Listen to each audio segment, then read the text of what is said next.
తాకట్లో ఉన్న మీ బంగారాన్ని విడిపించి ఆ రోజు ఆన్లైన్ రేటుకి కొంటాం. Sharma gold company.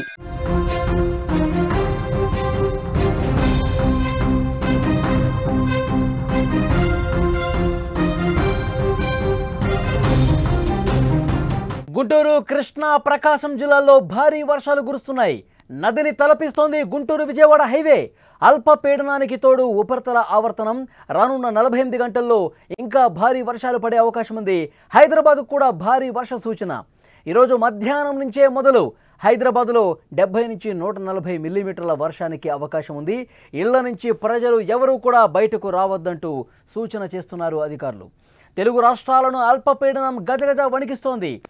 తెలంగాణలోని ఉత్తర దక్షిణ జిల్లాలతో పాటు ఏపీలోని పలు జిల్లాలకు భారీ వర్ష సూచన. రాబోయే 48 గంటల పాటు చాలా కీలకంగా ఈ 48 గంటలు జాగ్రత్తగా ఉండాలని వాతావరణ శాఖ చెబుతోంది. బంగాళాఖాతంలో ఏర్పడిన అల్పపీడనం ప్రభావంతో ఇప్పటికే ఏపీ, తెలంగాణలో భారీ వర్షాలు కురుస్తున్నాయి. ఈ అల్పపీడనానికి తోడు ఉపరితల ఆవర్తనం కూడా తోడు కావడంతో 48 గంటలు అత్యంత కీలకంగా మారిన పరిస్థితి. వాతావరణ శాఖ జారీ చేసిన హెచ్చరికల నేపథ్యంలో ప్రభుత్వాలు అప్రమత్తమయ్యాయి. ముఖ్యమంత్రులు జిల్లా అధికారులతో సమీక్షలు చేస్తున్నారు. సహాయక చర్యలు చేపట్టాలని ఆదేశించారు.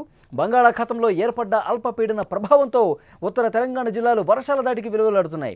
మంచిర్యాల, కుమరం భీం, ఆసిఫాబాద్, ములుగు, భూపాలపల్లి, పెద్దపల్లి జిల్లాల్లో కుండపోతగా వర్షాలు కురుస్తున్నాయి. మంచిర్యాల జిల్లాలోని భీమిని, కన్నేపల్లి మండలాల్లో ఏకంగా 207 మిల్లీమీటర్ల వర్షం నమోదైంది. ఈ వర్షాల కారణంగా లోతట్టు ప్రాంతాలు జలమయమయ్యాయి. వాగులు, వంకలు పొంగి పొర్లుతున్నాయి. రోడ్లపై వరద నీరు నిలిచిపోయింది.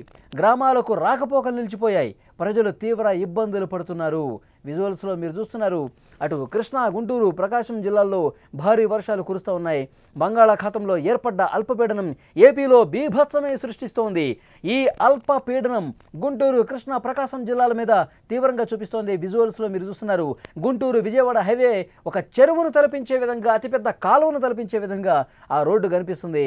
ఎంత దారుణంగా వర్షపు నీరు నిలిచిపోయి అక్కడ ప్రయాణికులకు తీవ్ర అవస్థలకు గురి చేస్తుందో మనం చూస్తున్నాం. పూర్తిగా చెరువులో వాహనాలు పోతున్నాయా అనే విధంగా అక్కడ పూర్తిగా వాటర్ నిలిచిపోయి కనిపిస్తోంది. ఈ జిల్లాల్లో కురుస్తున్నటువంటి వర్షాల కారణంగా లోతట్టు ప్రాంతాలు పూర్తిగా జలమయమయ్యాయి. రోడ్లన్నీ కాలువలుగా మారిపోయాయి. ఈ వర్షాల కారణంగా గుంటూరు విజయవాడ హైవేపై భారీగా వరద నీరు నిలిచింది. కాజా టోల్గేట్ వద్ద రోడ్డుపై నీరు నిలవడంతో రాకపోకలకు అంతరాయం ఏర్పడింది. పరిస్థితి ఎంత దారుణంగా ఉందంటే హైవే నదిని తలపిస్తోంది. ప్రస్తుతం అక్కడ ఉన్నటువంటి హైవే ఒక చిన్నపాటి నదిలా మారిపోయింది. ఎవరు కూడా వాహనాల్లో వెళ్ళాలంటే భయపడే పరిస్థితి. ఎక్కడ గుంతుందో తెలియదు, ఎక్కడ మ్యాన్హోల్ ఉందో తెలియదు, ఎక్కడ లోతుందో తెలియదు. ఆ ప్రమాదకర పరిస్థితుల్లోనే హైవే మీద వెళుతూ ఉన్నారంటే అర్థం చేసుకోవచ్చు. ప్రాణాలు అరచేతిలో పెట్టుకుని వాహనదారులు పోతున్న పరిస్థితి. ఇక 2 వీలర్స్ అయితే మొత్తం కొట్టుకుపోయే పరిస్థితి ఉంటుంది. అంత దారుణంగా అక్కడ వాటర్ ఉన్నాయి. ప్రయాణికులు చాలా ఇబ్బంది పడుతూ ఉన్నారు. బస్సులు కావచ్చు, లారీలు కావచ్చు, కార్లు నీటిలో చిక్కుకుపోవడంతో ట్రాఫిక్ పెద్ద ఎత్తున స్తంభించిపోయింది. విజయవాడ, హైదరాబాద్ జాతీయ రహదారి మీద రాకపోకలకు అంతరాయం ఏర్పడింది. మునగచర్ల వద్ద వరద నీరు హైవే మీదకు దూసుకురావడంతో వాహనాలు ముందుకు కదలలేని పరిస్థితి అక్కడ ఏర్పడింది. పోలీసులు, అధికారులు వెంటనే రంగంలోకి దిగి పరిస్థితిని పర్యవేక్షిస్తున్నారు. ట్రాఫిక్ను క్రమబద్ధీకరించేందుకు అక్కడ ప్రయత్నం చేస్తున్నారు. పూర్తిగా ఇటు కృష్ణా కావచ్చు, గుంటూరు కావచ్చు, ప్రకాశం కావచ్చు, ఈ ప్రాంతాలు మొత్తం కూడా భారీ వర్షాలు పడుతున్న నేపథ్యంలో లోతట్టు ప్రాంతాలన్నీ కూడా మునిగిపోతున్న పరిస్థితి. అసలు ప్రధాన కూడళ్లలోని, మెయిన్ సిటీస్లోని ఆ ప్రధాన కూడళ్లలో, సర్కిల్స్లో చెరువును తలపించే విధంగా వాటర్ నిలిచిపోయిందంటే ప్రజలు ఎలాంటి పరిస్థితులు ఉన్నారో చూడొచ్చు. ఒకసారి గుంటూరులో సిచ్యువేషన్ మీరు చూస్తున్నారు. విజువల్లో చాలా స్పష్టంగా అనిపిస్తుంది. గుంటూరు ప్రధాన రోడ్లన్నీ కూడా చెరువులుగా మారిపోయినాయి. చిన్న చిన్న చెరువులను తలపిస్తూ ఉన్నాయి. ఆ రోడ్లన్నీ కూడా అంటే ఇళ్లలో నుంచి ఎవరు కూడా బయటకు రాలేని పరిస్థితుంది. ఇక షాపులు తెరవలేని పరిస్థితుంది. ఎవరు కూడా షాపులకు రాని పరిస్థితుంది. అన్నీ కూడా షట్టర్లు క్లోజ్ చేసుకున్న పరిస్థితుంది. ఈరోజు ఉదయం నుంచి అక్కడ వర్షాలు పడుతున్నటువంటి నేపథ్యంలో గుంటూరు పట్టణం మొత్తం కూడా ప్రజలు, జనజీవనం మొత్తం కూడా స్తంభించిపోయినటువంటి పరిస్థితి ఉంది. నరక యాతన చూస్తూ ఉన్నారు. బయటకు రాలేని పరిస్థితి ఉంది. ఇంకా లోతట్టుగా ఉన్న కొన్ని కాలనీస్ అయితే ఇళ్లలో కూడా వాటర్ వచ్చేసినటువంటి సిచ్యువేషన్ ఉంది. గుంటూరులో ఉన్న తాజా పరిస్థితిని మీరు చూస్తున్నారు. మొత్తం రహదారులన్నీ కూడా నీటితో నిండిపోయి బయటకు రాలేనటువంటి పరిస్థితి ప్రజలు కనిపిస్తోంది.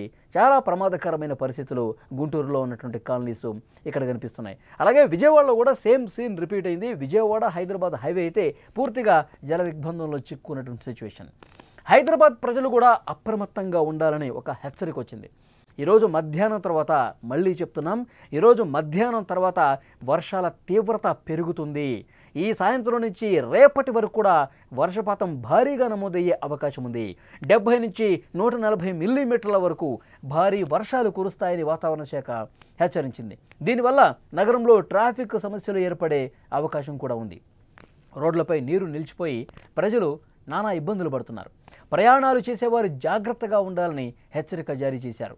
ఈ వర్షాల హెచ్చరికల నేపథ్యంలో 2 రాష్ట్రాల్లో కూడా ప్రభుత్వాలు అప్రమత్తమయ్యాయి. ముఖ్యమంత్రులు, జిల్లా కలెక్టర్లు, ఎస్పీలు అందరూ కూడా పర్యవేక్షిస్తూ ఉన్నారు. ఎందుకంటే వర్షాలు ఏ జిల్లాను పూర్తిగా కుమ్మేస్తాయి, వర్షాలు పూర్తిగా అక్కడ లోతట్టు కాలనీస్లో ముంచెత్తితే అక్కడ ఎలాంటి సహాయక కార్యక్రమాలు తీసుకోవాలి, వెంటనే వేగంగా స్పందించి అక్కడ ప్రజలను ఏ విధంగా కాపాడాలి, ఈ అన్ని విషయాల మీద 2 ప్రభుత్వాలు కూడా సమీక్షల మీద సమీక్షలు చేస్తూ ఉన్నాయి. అధికారులతో ఎప్పటికప్పుడు టచ్లోకి వెళ్ళి అబ్జర్వ్ చేస్తూ ఉన్నారు.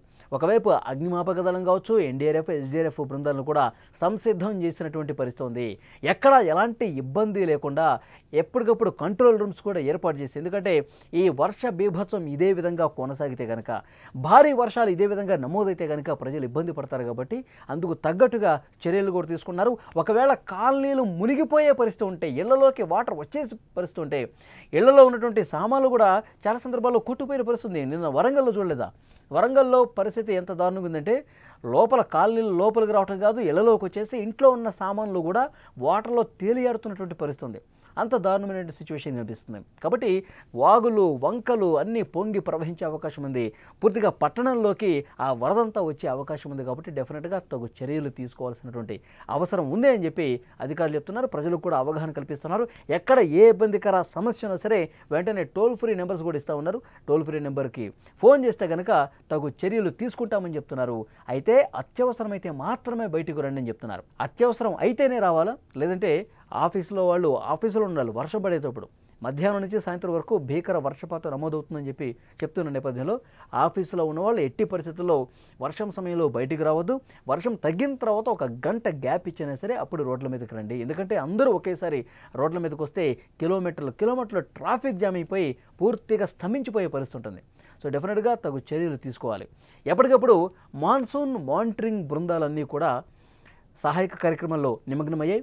ఎక్కడ లోతట్టు ప్రాంతాలు జలమయమైనా, ఎక్కడ కాలనీస్ అన్నీ కూడా వర్షం ముంచెత్తినా అక్కడ వెంటనే తగు చర్యలు తీసుకునేందుకు అధికారులు కూడా అందుకు తగ్గ కార్యక్రమాలు చేస్తున్నటువంటి పరిస్థితి. ముఖ్యమంత్రి రేవంత్ రెడ్డి గారు నిన్న అధికారులతో సమీక్ష సందర్భంగా ఇన్ఛార్జి మంత్రులకు, అధికారులకు ఇదే సూచన చేశారు. అనుక్షణం అప్రమత్తంగా ఉండాలి. ఈరోజు మధ్యాహ్నం నుంచి వరుసగా 48 గంటల పాటు, 72 గంటల పాటు 2-3 రోజులు ఇదే పరిస్థితి ఉంటుంది. బీభత్సమైన వర్షాలు పడతాయి. ముఖ్యంగా జిల్లాల్లో వాగులు, వంకలు ఉప్పొంగి ప్రవహించి గ్రామాల్లోకి వచ్చే అవకాశం ఉంది. అక్కడ కూడా చర్యలు తీసుకోండి. ముఖ్యంగా హైదరాబాద్ లాంటి మెయిన్ సిటీస్లో అయితే ప్రజలకి అవగాహన కల్పించండి.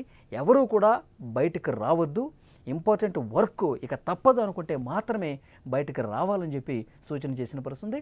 ఇటు స్కూళ్ళు, కాలేజీలు కూడా ఒంటిపూట బళ్ళు పెట్టినటువంటి పరిస్థితి ఉంది. ఎందుకంటే మధ్యాహ్నం తర్వాత నుంచి వర్షపాతం ఎక్కువ ఉండే అవకాశం ఉంది. కాబట్టి హాఫ్ డేనే స్కూల్స్కి పెట్టారు. అలాగే ఐటీ కంపెనీస్తో కూడా మాట్లాడుతూ ఉన్నారు. ఐటీ కంపెనీలు వీలైనంత వరకు మీ ఉద్యోగుల్ని వర్క్ ఫ్రమ్ హోమే చేపించండి. అవసరం అనుకుంటేనే ఆఫీస్కి పిలవండి తప్ప మోస్ట్లీ వర్క్ ఫ్రమ్ హోమ్కి అలవాటు చేయండి 3 రోజుల పాటు. ఎందుకంటే ఐటీ కంపెనీస్లో విపరీతంగా క్రౌడ్ వస్తూ ఉంటారు, పోతూ ఉంటారు. ఉదయం సమయంలో, సాయంత్రం సమయంలో ట్రాఫిక్ బీభత్సంగా జామ్ అయిపోతుంది. ఎందుకంటే ఒకవైపు నాలాలు పొంగి ప్రవహిస్తూ ఉంటాయి, మోకాళ్ళతో వాటర్ ఉంటుంది. ఈ వాటర్లో అన్ని కార్లు, అన్ని బైకులు ఒక్కసారి రోడ్ల మీదకి వస్తే ఇబ్బందికర పరిస్థితి. సో డెఫినెట్గా తగు చర్యలు తీసుకోవాలని చెప్పి కంపెనీస్ కూడా చెప్పినటువంటి పరిస్థితి ఉన్న నేపథ్యంలో అధికారులు అందుకు తగ్గట్టుగా ఏర్పాట్లన్నీ చేస్తూ ఉన్నారు. విజువల్స్లో మీరు చూస్తూ ఉన్నారు. భారీ వర్షపాతం నమోదు కావటం వల్ల ఎక్కడికక్కడ అంతా కూడా నిలిచిపోయినటువంటి పరిస్థితి ఉంది. 2 రోజుల పాటు ఇదే పరిస్థితి ఉంటుంది. ఈరోజు మధ్యాహ్నం నుంచి మొదలైనటువంటి వర్షం అనేది 2 రోజుల పాటు ఏకబిగిన 2 తెలుగు రాష్ట్రాలని ముంచెత్తే అవకాశం ఉంది. కాబట్టి డెఫినెట్గా ఎక్కడైతే భారీ వర్షపాతం నమోదవుతుందో, ఎక్కడైతే వాటర్ విపరీతంగా కాలనీస్ని ముంచెత్తే అవకాశం ఉంటుందో వాళ్ళు మాత్రం తగు జాగ్రత్తలు తీసుకోవాలి. అధికారులతో ఎప్పటికప్పుడు టచ్లో ఉండాల్సిన అవసరం ఉందని కూడా అధికారులు చెప్తా ఉన్నారు.